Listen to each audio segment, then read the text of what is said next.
মা, দিগন্তে তাকিয়ে দেখো, রক্তিম মেঘে সর্বনাশের আভাস। ওই সর্বনাশের আগুন পেরিয়ে আমার দুয়ারে এসে দাঁড়ায়নি কোনো আনন্দ। অঞ্জলি পেতে কেউ বলেনি জল দাও। সারা জীবন আমাকেই তীব্র পিপাসায় চিৎকার করতে হয়েছে, জল দাও, জল দাও। চৈত্রের মধ্য দুপুরে পাখিরাও ডানা গুটিয়ে নেয়। দূর শহরের রাস্তায় বাবুদের ভিড় নেই। গায়ের কুকুরগুলি ঢুকে যেতে চায় উঠোনের ছায়ায়।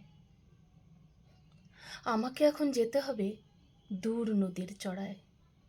বালি খুঁড়ে তুলে আনতে হবে ফোঁটা ফোঁটা জল। তারপর ফিরে আসব খরায় ফাটা মাঠ, শুকনো পুকুর আর টল টলে জলে ভরা নতুন ইদারার পাশ দিয়ে। বাবুদের ইদারা।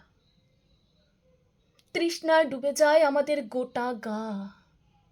কুকুর আর মানুষের জীব ঝুলে পড়ে। আর বাবুদের ইদারায় বাবুদের ছেলেদের স্নান। আমাদের শরীর জ্বলে যায় চৈত্রের খরায়।